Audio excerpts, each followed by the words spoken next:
Hello and welcome to Making the Round, a podcast by the American Medical Association.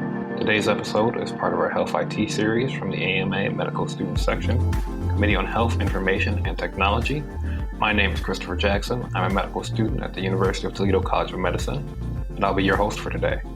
Today we're joined by Dr. Vera David, a physician investigator at Science 37. Dr. David is an expert on decentralized clinical trials. Hello and welcome, Dr. David. Hi, Chris. Thank you for having me. How are you doing today? I'm doing great. How are you? I'm well. So our first question today, how are you involved in the health IT space and what are you currently working on? So I've been involved in the health IT space for probably at least 5 to 6 years at this point. Started during residency. So I'm a dermatologist by training, and I'm still a practicing dermatologist. And in the health IT space, I actually started as exploring that area as a teledermatologist. So during residency, we expanded access to care within the LA County system. I trained at Harvard UCLA using telederm. And we still continue to use that to this day, of course, especially, within the context of the COVID-19 pandemic. But after I graduated, I also began working with a company called Director that provides telemedicine-based clinical care. And that company started way before the COVID-19 pandemic as well. And so I've been involved in providing telederm care and increasing, with the goal of increasing access to care in that way for quite some time. And so it's actually been really interesting to see that type of care become more accepted and quite rapidly accepted, especially in the context of the recent pandemic. And then in addition to that, shortly after graduating, I became really involved in decentralized clinical trials. So for those who are unfamiliar with decentralized clinical trials, we can start with what a traditional clinical trial is. So in the traditional clinical trial space, which is really important, patients will come to a site, whether it be a university setting or a clinical research site that has been set up by an independent physician who's an expert in clinical research, and enroll in clinical trials for a variety of reasons. Might be medications, devices, anything of the sort, but to formally evaluate a new type of technology or medication. And in the traditional setting, patients will come to a physical site like they do go to a clinic for their care at regular cadences, depending on the protocol. What this means, though, for patients is that they have to, follow a regular clinic schedule. So, and if someone has a rare disease, which are really important in term from the perspective of, developing medications for these diseases and finding new treatments, they may only be able to access a site that's a few hours away. It might be at a university setting, or they might live in a rural area and only be able to participate in that clinical trial if they're physically able to go to that site. So the decentralized clinical trial space has been rapidly expanding over the past few years. And the concept of DCTs is to bring the trial to the patient instead of asking the patient to come to the trial. And what that does is it has several effects overall. One is it allows more patients who want to participate in trials to participate in trials.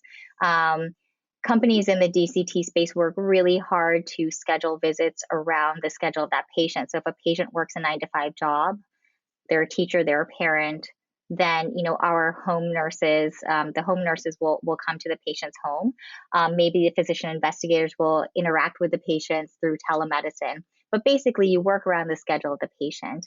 And people might be surprised by the amount of work that can be done within the patient's home, depending on the infrastructure that is developed by the organization. So many organizations have nurses going to the home with centrifuges and drawing blood and performing many of the activities that are required within a standard protocol from the patient's home. And so this allows greater access to clinical trial type care for many patients. And from the trial perspective, it also enables more rapid enrollment into the trial, which allows us to get to, an answer more quickly. Maybe a treatment. Maybe a treatment is found to be effective, and that's great. It moves through the clinical trial process much more quickly. Maybe it's found to not to be effective to meet futility endpoints, and that's fine too. But we get to those answers faster, and those implications are manifold. From not only getting drugs to market faster, but also saving money, because the clinical trials industry is quite a costly industry. Yeah, Dr. David, as you know, I worked in this industry before I started medical school, and our goal was always to Mm-hmm. fail fast, which is kind of a Mm-hmm. thought process that most people don't go through. But I saw in my last couple months in the industry, because I only caught about 4 or 5 months of the pandemic, a strong shift towards these decentralized trials when COVID hit. Could you explain or go into more detail about the effects that you saw from COVID on decentralized clinical trials and how that changed things? Right. Yeah. So for sure. So from the clinical trial standpoint, as with regular clinics, there was always the question of, one, safety of patients. Many patients who are involved in clinical trials might be immunosuppressed to begin with, or they might be on medications that are immunosuppressive. So how do you maintain patient safety if they're going to a site? And also, how do you maintain patient safety if you know nurses are coming to a patient?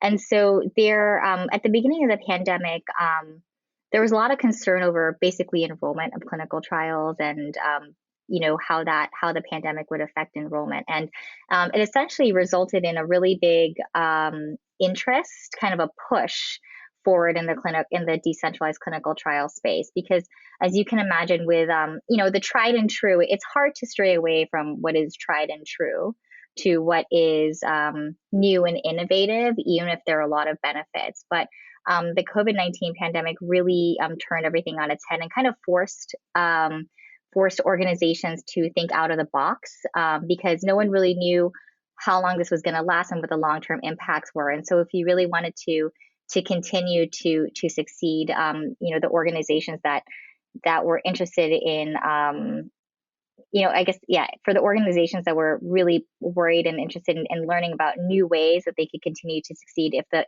pandemic persisted for a long period of time, we're turning their eyes more towards decentralized clinical trials, and willing to bear the quote unquote risk of running a DCT trial, because overall it looks like it's becoming a more accepted form of running clinical trials. And there are a lot of benefits. It's not a complete replacement for the traditional trial model, but it really expands the way we're able to do things in a lot of ways. You took care of the nation. It's time for the nation to take care of you. The AMA stood by America's physicians and patients during the pandemic, and we're not stopping there. We're fixing prior authorization, leading the charge on Medicare payment reform, supporting telehealth, fighting scope creep, and reducing physician burnout. It's time to rebuild, and the AMA is ready. To learn more about the AMA Recovery Plan for America's Physicians, go to ama-assn.org/time to rebuild. And dermatology, which you are a dermatologist, is especially well positioned to be used in decentralized clinical trials. It's something that you can see and that you can easily take pictures of, compared to some of the more internal medicines. It's very easy to transfer over. How do you take the lessons that we learned from dermatology as it leads in the decentralized clinical trial space and apply those to other forms of medicine? That's a really good question. There's a lot of technology that is used to capture information that overlaps and can be built upon. So a lot of DCT companies will have developed their own platforms, and so you can build upon that. I think that the ability to communicate with patients via telemedicine is and the ability to form relationships with patients over telemedicine is becoming more accepted and is being translated to all aspects of DCT. So, there was always this question of, well, in a traditional trial space, a patient comes in, they form a relationship with the investigator, with the coordinators. How do you do that if you can't do it face to face? And these relationships are really are foundational to these clinical trials, because they, when a patient trusts who they're working with, it results in better retention, better data. and has a lot of downstream effects. And so I think, one of the things we learned from derm is that clinical trials can be run remotely, and you can also still maintain those patient relationships. And I think that's been translated over to the other spaces as well. So with the mobile landscape and the telehealth landscape in a kind of persistent flux, how do you ensure that platforms are readily accessible and also safe for patients? How do you ensure that their PHI isn't getting transmitted somewhere it isn't supposed to be, while also making it readily accessible to my 89-year-old grandmother? Mm-hmm. Yeah, and that's a really important. It's one of the most important factors to consider, and so and organizations take it really seriously. So platforms are encrypted. They are GCP compliant. They basically follow all guidelines, whether it's within the U.S. or even outside of the U.S. So one of the challenging factors of running decentralized trials is meeting the various requirements of different countries, because every country has its own set of rules and regulations when it comes to patient health information. So that's something that organizations put a lot of resources into in order to make sure that that trials run smoothly. Or platforms like telederm platforms as well put a lot of resources into that as well. Especially in dermatology, you look at all types of skin, all areas, including the face. Sometimes you can't necessarily block out eyes because rashes and lesions might be on eyes. So making sure that your platform is secure is a high priority. Yeah, I could see how that could be a problem where you're trying to diagnose something and you can't quite make out the eye. Mm-hmm. So what would you say is the impact of your work? Have you experienced any challenges along the way, just in general, not COVID specific this time? Mm-hmm. I think the impact on my work is that I have been able to have a really varied and interesting career in a way that I never would have predicted.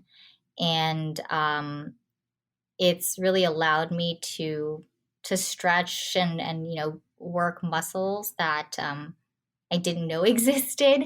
What's also nice is working in the clinical setting and being able to do work remotely, whether it's through DCTs or through other working through doing telederm either in my own clinic or through direct derm.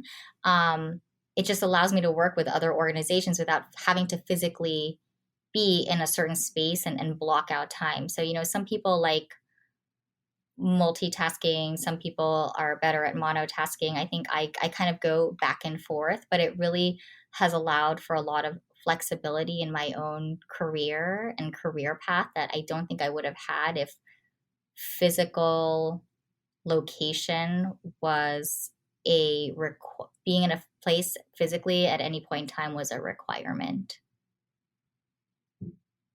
Okay, and thank you very much for that answer. And this is going to be our last question. So what do you think the health IT space will be like in 10 to 15 years when I'm a practicing physician? Mm-hmm. I think that in 10 to 15 years, the health IT space will have changed dramatically. I think that a lot of aspects of health IT that are somewhat feared now will be generally accepted as the norm. I think AI is going to play a huge role. And I know in some ways it can be a little bit frightening because there's this question about basically job security. Will I be replaced by machine learning? But I think that the human mind and the physician mind is not replaceable, but an AI can only be used to enhance our diagnostic skills, and so having tools that we never had before, I think really will only help us provide better care to all the patients that we really want to be the best physicians for. Well, everyone, that's all for today. Thank you for listening, and thank you for your time today, Dr. David. This has been Making the Rounds, a podcast by the American Medical Association. Subscribe to Making the Rounds and other great AMA podcasts wherever you listen to yours, or visit ama-assn.org/podcast. Thank you for listening, and goodbye.